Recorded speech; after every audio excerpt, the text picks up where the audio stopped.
దేవుని ఘనమైన పరిశుద్ధమైన నామాన్ని బట్టి మానుదిన ప్రార్థన కార్యక్రమంలో పాల్గొంటూ ఆధ్యాత్మికమైన విషయాలు నేర్చుకుంటూ బలపడుతున్న దేవుని పిల్లలైన మీ అందరికీ కూడా ప్రభువైన యేసుక్రీస్తు నామములో ప్రత్యేకమైన వందనాలు, శుభాలు తెలియజేస్తున్నాం.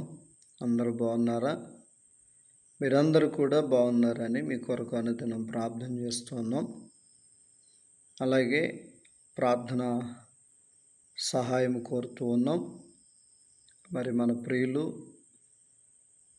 ఒటుగుడిపాడు సంఘంలో రమేష్ గారు మరి కొంచెం పని మీద వెళ్ళినప్పుడు ట్రాక్టర్ పని చేస్తూ గాయపడటం జరిగింది. హాస్పిటల్లో ఉన్నారు. ఆయన కొరకు ప్రార్థన చేయండి. మేము కూడా ప్రార్థిస్తున్నాం. మర్చిపోవద్దు. అలాగే ఇంకెవరైతే మీకు తెలిసిన వారు అనారోగ్యంతో బలహీనంగా బాధపడుతుంటే వారి కొరకు కూడా ప్రార్థన చేయండి. మమ్మలను ప్రార్థన చేయమని కోరిన ప్రతి బిడ్డను బట్టి అనుదినము ప్రార్థన చేస్తూ ఉన్నాం. దేవుని వాక్యాన్ని చదువుకుందాం. సామెతల గ్రంథం 13వ అధ్యాయము 3వ వచనం. తన నోరు కాచుకున్నవాడు తన్ను కాపాడుకొనును, ఊరకొనక మాట్లాడువాడు తనకు నాశనము తెచ్చుకొనును. ప్రియదేవుని బిడ్డలారా, నీవు కాపాడబడాలి అనంటే మొట్టమొదటిగా జ్ఞాని అయిన సొలొమోను చెప్తున్న మాట, తన నోరు కాచుకున్నవాడు తన్ను కాపాడుకొనును. చాలామంది ఎందుకు ఈ విషయాన్ని రాశాడో అర్థం కాకపోవచ్చు. అంటే తన నోరు కాచుకున్నవాడు తన్ను కాపాడుకొనును అంటే మన నోరే కానీ మనం ఏం చేస్తామంటే ఎలా పడితే అలా మాట్లాడతాం, ఏది పడితే అది మాట్లాడతాం.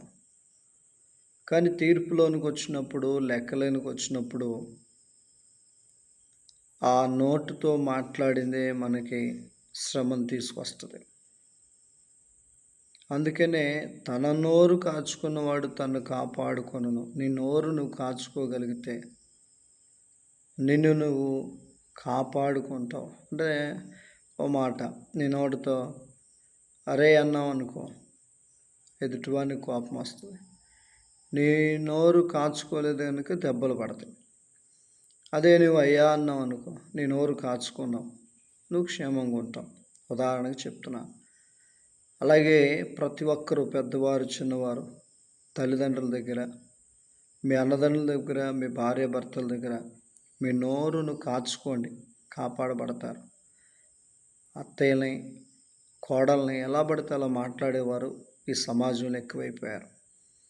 కనుక మీ నోటిని కాచుకొని మిమ్మల్ని మీరు కాపాడుకోండి. తర్వాత అంటాడు, ఊరకొనక మాట్లాడేవాడు తనకు నాశనము.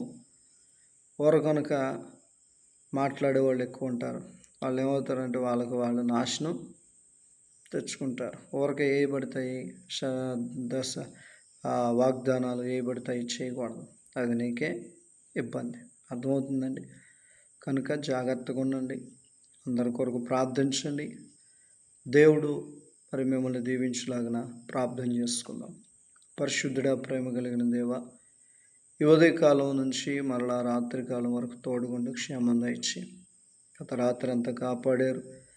ప్రయాణాల్లోనూ పనిపాట్లు తోడుగున్నారు. ఆర్థిక సమస్యలో కూడా వెసులుబాటు తీశారు. అందుబట్టి వందనాలు. పిల్లల భవిష్యత్తును మీ చేతులకు అప్పగిస్తాం. మా నోటిని మేము కాచుకోవడానికి కూడా శక్తిని అనుగ్రహించి పరిచర్య సంఘాలని, బలహీనంగా ఉన్నటువంటి రమేష్ గారిని కూడా ముట్టి స్వస్థపరిచి నీ చిత్తమేంటో మీరే జరిగించమని యేసు నామములో అడుగుచున్నాను తండ్రి. ఆమేన్. God bless you.